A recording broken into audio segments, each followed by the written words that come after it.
The finals beta has been out for 2 days and I've already gone and figured out the wackiest ways to manipulate the movement tools within it and bend them to my will. And I had a chance to talk to some other movement nerds about some crazy stuff. Let's talk about what we found. The Finals is a team-based arena shooter with an emphasis on destruction, movement and sandbox gameplay. The closed beta for it is live right now. If you want to know more about the rest of the game, go watch the countless of other videos that dropped on it around YouTube. I'm only here to talk about movement. For this video, this means 5 things: the zipline, the jump pad, the grapple, prop surfing and general movement tips. Let's start with the zipline, cause for it I figured out the craziest thing so far. Zipline super jumping. In my quest to find movement tag in the finals, I just spammed a bunch of inputs on the zipline and suddenly went way higher. That triggered my monkey brain immediately. So I did some science to figure out the specifics and boil it down to a reliable method. There are 4 major things at play here. Number 1. Jumping off a zipline gives you a small speed boost and lets you keep the zipline speed you built up while riding it. That feels like the obvious and intended behavior and is already a great technique to use. Just jump off ziplines for a speed boost or interact jump off them to use them like small jump pads. But it appears that the developers didn't strictly limit that to velocity you gain from being attached to the zipline. Cause if you interact and jump quickly enough, the jump inherits all velocity, no matter where it came from. That can be from riding the zipline or a previous zipline jump, but also from falling and from jump pads. The zipline jump then takes all that momentum and converts it into the new jump direction. Number 2. The further away you are from a zipline when you interact jump, the more of that previous velocity you get to keep into the jump. Number 3. The faster you are when approaching the zipline, the bigger the range gets where you can interact with it. I don't think the actual range increases, but that the way this game handles movement server side makes it so it effectively works like an increased range on your side. And number 4. Jumping in the direction of the slope of the zipline seems to massively increase your speed. All this results in the following mantra: interact jump off a zipline from as far away with as much speed as you can. Tada! You're super jumping. And of course this also works in combination with low gravity. Here are some particular strategies. You can interact jump off a vertical zipline, turn around and immediately get an even bigger interact jump of it. If you ride the zipline a bit before doing that, you get even more velocity. On horizontal ziplines, you can just keep letting yourself fall, hit that maximum range and interact jump. Rinse and repeat to bounce higher and higher, cause each jump inherits all your previous velocity and then adds a bit of velocity on top. And while approaching the end of a zipline, you can just do one single super jump to juke out enemies. I wouldn't be surprised if you can interact jump on the way down and then on the way up again, which would explain the sudden huge speed you can get when spamming interact and jump. Small extra tip, you can sprint on ziplines for even more speed. Another way to get more speed is to subscribe, to not miss more the finals movement content if I make some. I believe zipline super jumping should absolutely stay a thing in the finals. With how powerful the jump pad is, which I'm getting to next, and what the developers are seemingly trying to go for in this game, I don't think it's out of place. I mean, this is what a jump pad on low gravity looks like. They should probably put a velocity limit on the jump, since I've already managed to hit the skybox. But as a core mechanic, it should 100% stay. Just look at a moment like this. Traversal and skill expression like this should be a thing. This is the definition of emerging gameplay and I can only plead with the developers to keep this in the game. Although with a limit on the extreme cases. Something that has already been confirmed to be a bug is that when you mantle and interact with the zip at the same time, you can get flung into a random direction with insane speed. But let's talk about the jump pad. There are 2 things I want to mention here. The angle you place the jump pad at directly influences the angle at which you get launched.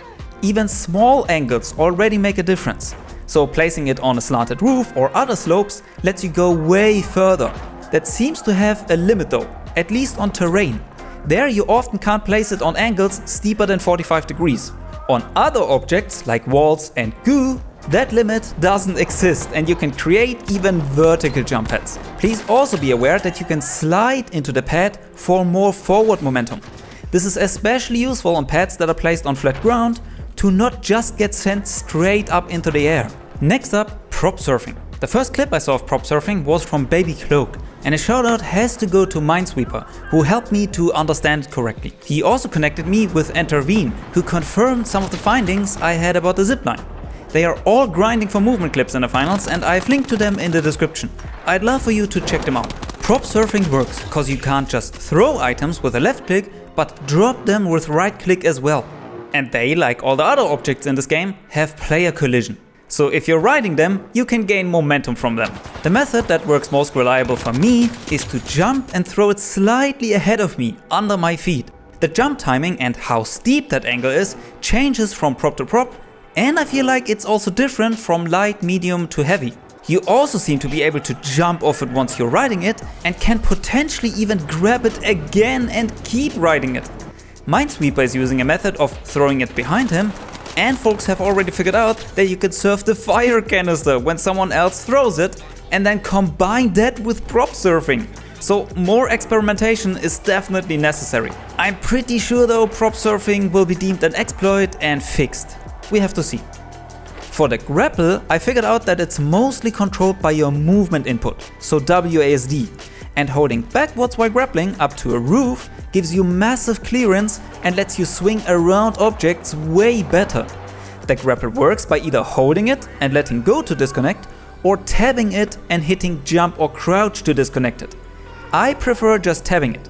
So tap grapple, hold backwards, clear the obstacle, and then hold forward for more momentum, and disconnect it with a crouch when you hit the highest forward speed. The same goes for clearing objects with sideways inputs. The only ground-based grapple tech I figured out is that you get to keep its momentum when going up slopes. If you then jump in the correct moment, you can use the slope almost like a ramp. In general, it seems to be a good idea to jump out of the grapple when you have ground contact. As you can see in this clip from Jay's WASD, he gets to keep more of the grapple velocity by jumping off the ground. And then I'm not 100% sure what happened after. If the speed he got out of the zipline only came from the grapple, or if the jump head gave him some extra speed. Either way, it shows the momentum conversion of ziplines pretty well. The only thing that I figured out for the evasive dash is that there are 3 charges that you can use back to back, and that you can use it to gain height by looking up while dashing. Now onto general movement tech. You can sprint in all directions, not just forward. And even though you can't slide immediately out of a sideways or backward sprint, you can after you jumped. So to quickly gain some distance from an enemy while still being able to aim at them or get into cover, you can sprint backwards or sideways, jump and hold crouch. That's a jump slide. And slide jumping into holding a slide is also an option. Whenever you go down and want to keep speed, holding crouch is a habit you should pick up in general. On downward slopes, you can put jumps in between to keep extending your slide. You can also instantly slide out of a mantle. This lets you clear gaps that you wouldn't be able to clear with just a jump. For that you want to sprint throughout the mantle and then hold slide at the end of the mantle. The timing is a bit tricky to get down at first, but you'll get there. The jump is a bit more tricky, because for some reason there's a bigger delay on jumps than the rest of your movement. I would understand if the delay was the same because of the server side movement, but this jump delay is weird. This makes it so you need to time the jump together with the crouch, even though you want to slide a bit first. I have this gut feeling that there are even more movement techniques hiding in this game, and that the ones we found so far will be expanded upon. What you saw in this video is just what we found in the first 2 days. Okay, bye!